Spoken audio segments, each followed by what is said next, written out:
Hello ವೀಕ್ಷಕರೇ, welcome back to my channel. ನಾವಿವತ್ತು ತೋರಿಸ್ತಿರೋ ರೆಸಿಪಿ ಏನಪ್ಪ ಅಂದರೆ ಹಾಲು ಪಾಯಸ. ಇದನ್ನು ಹೇಗೆ ಮಾಡೋದು ಅಂತ ನೋಡ್ಕೊಬರೋಣ ಬನ್ನಿ. ಏನು ಇಂಗ್ರೀಡಿಯೆಂಟ್ಸ್ ಬೇಕು ಅಂತ. ನಾನಿಲ್ಲಿ 1 ಕಪ್ಪು ಶಾವಿಗೆ ತಗೊಂಡಿದ್ದೀನಿ. ಹಾಗೆ ಅದೇ ಕಪ್ ಅಳತೆಲಿ 1 ಕಪ್ಪು ಸಕ್ಕರೆನ ತಗೊಂಡಿದ್ದೀನಿ. ಮತ್ತು ಅದೇ ಕಪ್ ಅಳತೆಲಿ ನಾನು 2 ಕಪ್ ನೀರನ್ನು ತಗೊಂಡಿದ್ದೀನಿ. 1 ಕಪ್ ಶಾವಿಗೆಗೆ 2 ಕಪ್ ನೀರು ಹಾಕಿದರೆ ಚೆನ್ನಾಗಿರುತ್ತೆ. ನೆಕ್ಸ್ಟ್ ನಾನಿಲ್ಲಿ ಒಂದು ದೊಡ್ಡ ಬೌಲಲ್ಲಿ 1 ಬೌಲಷ್ಟು ಹಾಲನ್ನ ತಗೊಂಡಿದ್ದೀನಿ.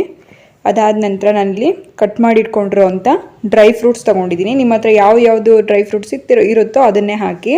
ಅದಾದ ನಂತರ ನಾನೀಗ ಹೆಚ್ಚಿಟ್ಕೊಂಡಿರೋವಂಥ ಏಲಕ್ಕಿ ಪುಡಿ ಮತ್ತು ತುಪ್ಪನ ತೊಗೊಂಡಿದ್ದೀನಿ. ಹೇಗೆ ಮಾಡೋದು ಅಂತ ನೋಡ್ಕೊಬರೋಣ ಬನ್ನಿ. ನಾವು ಮೊದಲಿಗೆ ಇಲ್ಲಿ ಒಂದು ಪಾತ್ರೆ ಇಟ್ಬಿಟ್ಟು ಆ ಪಾತ್ರೆಗೆ ಸ್ವಲ್ಪ ತುಪ್ಪ ಹಾಕ್ಬಿಟ್ಟು ಶಾವಿಗೆನ ಹುರ್ಕೋಬೇಕಾಗುತ್ತೆ. ಶಾವಿಗೆನ ಚೆನ್ನಾಗಿ ನಾವು ಕಲರ್ ಚೇಂಜ್ ಆಗೋ ರೀತಿಲಿ ಹುರ್ಕೋಬೇಕು. ಆವಾಗ ಶಾವಿಗೆ ಪಾಯಸದಲ್ಲಿ ಗಟ್ಟಿ ಆಗಲ್ಲ, ಚೆನ್ನಾಗಿರುತ್ತೆ. ಈ ರೀತಿಯಾಗಿ ಕಲರ್ ಚೇಂಜ್ ಆಗೋವರೆಗೂ ನೀಟಾಗಿ ಹುರ್ಕೋಬೇಕಾಗುತ್ತೆ. ನಾವು ನೋಡ್ತಾ ಇದ್ರಲ್ಲ, ಈ ರೀತಿಯಾಗಿ ಕಲರ್ ಫುಲ್ ಚೇಂಜ್ ಆಗಬೇಕು, ಅಷ್ಟು ಹುರ್ಕೊಳ್ಳಿ. ಇದು ಹುರಿದ ನಂತರ ನಾನು ಇದಕ್ಕೆ 2 ಕಪ್ಪಷ್ಟು ನೀರನ್ನು ಹಾಕ್ತಾ ಇದ್ದೀನಿ. ನಾನು ಶಾವಿಗೆನ ಯಾವ ಕಪ್ಪಲ್ಲಿ ತೊಗೊಂಡಿದ್ದೀನಿ ಅದೇ ಕಪ್ ಅಳತೆಲಿ 2 ಕಪ್ಪು ನೀರನ್ನು ಸೇರಿಸ್ತಾ ಇದ್ದೀನಿ. ಈಗ ಕರೆಕ್ಟಾಗಿ ನೀರು ಹಾಕೋದ್ರಿಂದ ಪಾಯಸ ಎಷ್ಟೊತ್ತಾದರೂ ಗಟ್ಟಿ ಬರಲ್ಲ. ಅದಕ್ಕೋಸ್ಕರ 2 ಕಪ್ ನೀರು ಹಾಕ್ತಾ ಇದ್ದೀನಿ. ನೋಡ್ತಾ ಇದ್ರಲ್ಲ, ಇಲ್ಲಿ ನೀರಲ್ಲಿ ನಾವು ಇದನ್ನು ಒಂದು 70% ಅಷ್ಟು ಮಾತ್ರ ಕುಕ್ ಮಾಡ್ಕೋಬೇಕಾಗುತ್ತೆ. ಈಗ ನೋಡಿದ್ರಲ್ಲ, ನಾನು ತೋರಿಸ್ತಾ ಇದ್ದೀನಲ್ಲ, ಹಿಂಗೆ ನಾವಾಗೆ ಕಟ್ ಮಾಡಿದರೆ ಮಾತ್ರ ಕಟ್ ಆಗಬೇಕು, ಅದಾಗೆ ಕಟ್ ಆಗಬಾರ್ದು. ಆ ರೀತಿಯಷ್ಟು ಬೆಂದಿದ್ರೆ ಸಾಕು.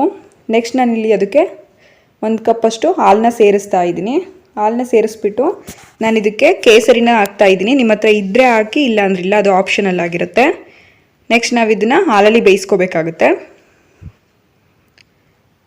ಇದೇ ರೀತಿ ಬೇಯೋ ಟೈಮಲ್ಲಿ ನಾನು ತಗೊಂಡಿರೋ ಅಂಥ ಶುಗರ್ನ ಹಾಕಿ ನೀಟಾಗಿ ಮಿಕ್ಸ್ ಮಾಡ್ಕೊಳ್ತಾ ಇದ್ದೀನಿ. ತುಂಬಾ ಚೆನ್ನಾಗಿರುತ್ತೆ. ಹಬ್ಬಗಳಲ್ಲೆಲ್ಲ ಪಾಯಸನೇ ಸ್ಪೆಷಲ್ ಆಗಿರುತ್ತೆ. ನೆಕ್ಸ್ಟ್ ನಾನು ಇದಕ್ಕೆ ಮನೇಲೇ ಜಜ್ಜಿರೋವಂಥ ಏಲಕ್ಕಿನ ಜಜ್ಜಿಡ್ಕೊಂಡು ಆವಾಗ ತಾನೇ ಹಾಕ್ತಿದ್ದೀನಿ.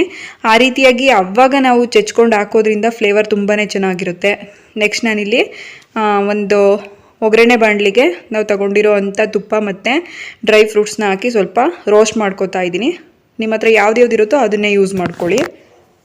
ನೆಕ್ಸ್ಟ್ ನಾವಿಲ್ಲಿ ಕುದೀತಿರೋ ಅಂಥ ಪಾಯಸಕ್ಕೆ ನಾವು ಒಗ್ಗರಣೆ ಮಾಡ್ಕೊಂಡಿರೋ ಅಂಥ ಡ್ರೈ ಫ್ರೂಟ್ಸ್ನ ಹಾಕ್ತಾ ಇದ್ದೀನಿ. ತುಪ್ಪ ಹಾಕೋದ್ರಿಂದ ಪಾಯಸಕ್ಕೆ ಒಳ್ಳೆ ಫ್ಲೇವರ್ ಇರುತ್ತೆ, ತುಂಬಾ ಟೇಸ್ಟಿಯಾಗಿ ಕೂಡ ಇರುತ್ತೆ.